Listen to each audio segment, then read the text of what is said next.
নবম শ্রেণীর ছাত্রছাত্রীদের জন্য মোস্ট ইম্পর্ট্যান্ট ভিডিও নিয়ে চলে এসেছি। এই ভিডিওতে আলোচনা করব ফার্স্ট ইউনিট টেস্ট পরীক্ষার সাজেশন ভিত্তিক কিছু অঙ্ক নিয়ে। তোমাদেরকে বলো ভিডিওর প্রথম থেকে শেষ পর্যন্ত দেখো, যে অঙ্কগুলো রাখা হয়েছে প্রতিটা অঙ্ক তোমরা যদি প্র্যাকটিস করে নিতে পারো, আশা করি তোমরা এখান থেকে 100% কমন পেয়ে যাবে। ফার্স্ট ইউনিট টেস্ট পরীক্ষার সিলেবাসের পাশাপাশি তোমাদেরকে নাম্বার বিভাজনটা জানতে হবে। নাম্বার বিভাজনটা দেখে নাও, তারপরে আমি সাজেশন ভিত্তিক অঙ্কগুলো আলোচনা করে দিচ্ছি। তার আগে একটা ছোট্ট রিকোয়েস্ট, চ্যানেল নতুন এসে থাকলে অবশ্যই চ্যানেলটি সাবস্ক্রাইব করে নেবে, পাশে বেল আইকনটি বাজিয়ে রাখবে, তাহলে সবার আগে এই ধরনের ভিডিওগুলো পাবে। দেখো, এর আগে আমি জীবনবিজ্ঞান, ভৌতবিজ্ঞান সাজেশন ভিত্তিক প্রশ্নগুলো রেখেছি, তোমরা যদি না দেখে থাকো অবশ্যই দেখে নেবে। প্রথম পর্যায়ক্রমিক মূল্যায়ন নম্বর বিভাজন, দেখো তোমাদের বই এই ছকটা কিন্তু করে দেওয়া আছে। দেখো, পাটিগণিত থেকে থাকছে কত মার্কের অঙ্ক, 6 মার্কের। তারপর হচ্ছে বীজগণিত থেকে 20 মার্কের, তারপর জ্যামিতি 10 মার্কের, স্থানাঙ্ক জ্যামিতি 4 মার্কের, টোটাল হচ্ছে 40 মার্কের। অর্থাৎ 40 মার্কের পরীক্ষা হবে তোমাদের, অর্থাৎ ফার্স্ট ইউনিট টেস্ট পরীক্ষাটি তোমাদের 40 মার্কের হবে। তো 40-এ 40 তোমরা যদি কমন পেতে চাও, তাহলে তোমাদেরকে বলো ভিডিওটি দেখো, প্রথম থেকে শেষ পর্যন্ত দেখো, যে অঙ্কগুলো রাখা হয়েছে প্রতিটা অঙ্ক তোমরা বইয়ের মধ্যে ভালো করে দাগিয়ে নাও, আর এখন থেকে প্র্যাকটিস শুরু করে দাও। ওকে, তো দেখো এখানে তার আগে একটা জিনিস বলবো তোমাদেরকে, এখানে যে পাটিগণিত থেকে নাম্বার থাকে, এখানে অতি সংখ্যিত এমসিকিউ থাকবে একটা, আর তারপরে শর্ট টাইপ প্রশ্ন একটা, আর মান 3-এর প্রশ্ন থাকবে একটা। তো এগুলো সব টোটাল 6। তাই বীজগণিত থেকে থাকবে দেখো এমসিকিউ 3টা, তারপর হচ্ছে মান 2-এর 2টা, তারপর হচ্ছে গিয়ে মান 3-এর 3টা, 3-3 9, তো টোটাল হচ্ছে কত 20। তার জন্য যে অধ্যায়গুলো দেখতে হবে, দেখো এখানে অধ্যায়গুলো উল্লেখ করে দেওয়া হয়েছে। তারপর স্থানাঙ্ক জ্যামিতি থেকে এমসিকিউ টাইপ প্রশ্ন, জ্যামিতি থেকে থাকবে এমসিকিউ টাইপ প্রশ্ন একটা, মান 2-এর থাকবে একটা, আর 7 নম্বর প্রশ্ন থাকবে 4 একে 4 আর 3-এ 3। তো এখানে তোমাদের একটা বিষয় বোঝার আছে যে মান 4 থাকবে উপপাদ্য, আর 3 থাকবে গিয়ে প্রয়োগ, অর্থাৎ 4 উপপাদ্য 3 প্রয়োগ, টোটাল 7। তো টোটাল হচ্ছে দেখো নাম্বার হচ্ছে কত 10, অর্থাৎ এগুলো যোগ করলে কত হচ্ছে 10। জ্যামিতি থাকবে 10 নাম্বার, আর স্থানাঙ্ক জ্যামিতি থাকবে দেখো এমসিকিউ টাইপ প্রশ্ন থাকবে একটা, আর মান 3-এর প্রশ্ন থাকবে একটা, টোটাল হচ্ছে 4।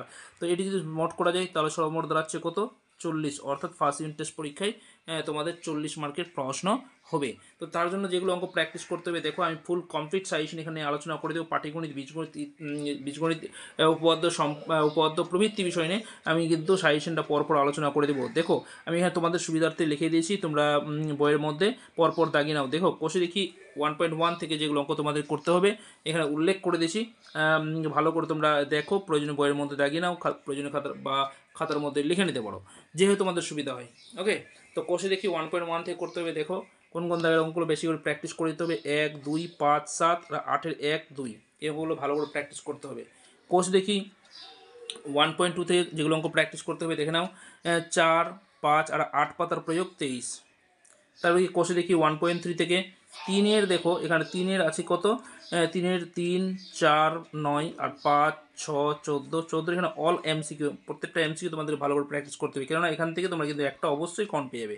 তারপর 15 দাগের 15 3 4 5 এগুলো প্র্যাকটিস করতে হবে, খুবই ভালো করে প্র্যাকটিস করতে হবে।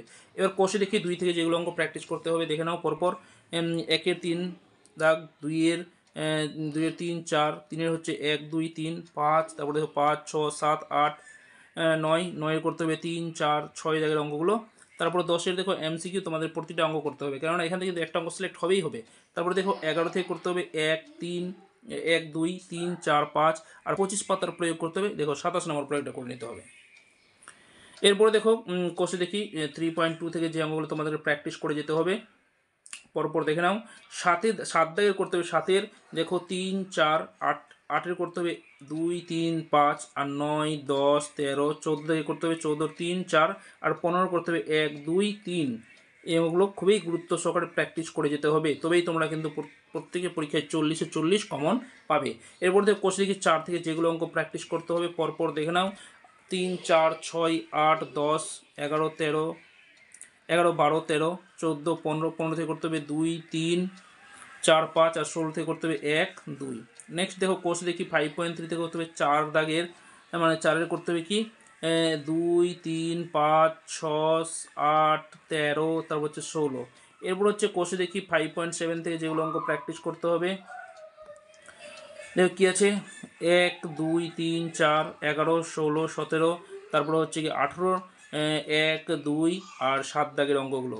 তারপরে কোষে দেখি 7.3 থেকে করতে হবে 4 8 9 12 আর 12-এর 1 2। নেক্সট হচ্ছে কি কোষে দেখি 8.1 থেকে যেগুলো অঙ্ক করতে হবে, মাত্র দুটো অঙ্ক করতে হবে, দেখো কি 3 আর 5 দাগের অঙ্ক। আর কোষে দেখি 8.2 থেকে করতে হবে, দেখো 2, 5, 8, তারপরে 14 দাগের অঙ্ক। তারপর কোষে দেখি 3 থেকে করতে হবে, 8.3 থেকে করতে হবে শুধুমাত্র 6 দাগের অঙ্কটা। তারপরে কি কোষ দেখি 8.4 থেকে করতে হবে 1, 2, 4, 7, 8 দাগের অঙ্ক। এরপর নেক্সট দেখো কোষে দেখি 8.5 থেকে করতে হবে একের 1, 3, 6, তারপরে 9 দাগের অঙ্ক। 2-এর করতে হবে 1, 2, 5 দাগের অঙ্ক। 3-এর করতে হবে 3 আর 5 দাগের অঙ্ক। এরপরে জ্যামিতির উপপাদ্য যেগুলো তোমাদের করতে হবে আমি পরপর লিখে দিয়েছি, তোমরা দেখে নাও বা এর মধ্যে দাগিয়ে নাও। কী আছে উপপাদ্য জ্যামিতি করতে হবে কি 15 নম্বর উপপাদ্য কী আছে, সামান্তরিক কর্ণদ্বয় পরস্পরকে সমদ্বিখণ্ডিত করে, মোস্ট ইম্পর্টেন্ট, 3টা এক্সট্রা দিয়ে দেওয়া হয়েছে। তার উপপাদ্য নম্বর 16, কোনো চতুর্ভুজের বিপরীত বাহুগুলির দৈর্ঘ্য সমান হলে চতুর্ভুজটি একটি সামান্তরিক হবে। 17 নম্বর উপপাদ্য কী আছে দেখো, কোনো চতুর্ভুজের বিপরীত কোণগুলি পরস্পর সমান হলে চতুর্ভুজ একটি সামান্তরিক হবে। 3টা স্টার দেওয়া আছে, ভালো করে প্র্যাকটিস করতে হবে। তারপরে দেখো 18 নম্বর উপপাদ্য, যে কোনো চতুর্ভুজের এক জোড়া বিপরীত বাহুর দৈর্ঘ্য সমান ও সমান্তরাল হলে চতুর্ভুজ একটি সামান্তরিক হবে, ইম্পর্টেন্ট। তারপর 19 নম্বর উপপাদ্য, একটি চতুর্ভুজের দুটি কর্ণ পরস্পরকে সমদ্বিখণ্ডিত করলে চতুর্ভুজটি সামান্তরিক হবে, এটা মোস্ট ইম্পর্টেন্ট। 3টাও। এই ছিল আজকের ভিডিও সাজেশন ভিত্তিক অঙ্ক। তোমরা যদি ভালো করে এই অঙ্কগুলো প্র্যাকটিস করতে পারো, আশা করি তোমরা প্রত্যেকেই পরীক্ষায় 40-এ 40 কমন পেয়ে যাবে। তো যাই হোক, ভিডিও এখানে শেষ করছি, দেখা হচ্ছে পরের ভিডিওতে। প্রত্যেকে ভালো থাকো, সুস্থ থাকো, ধন্যবাদ।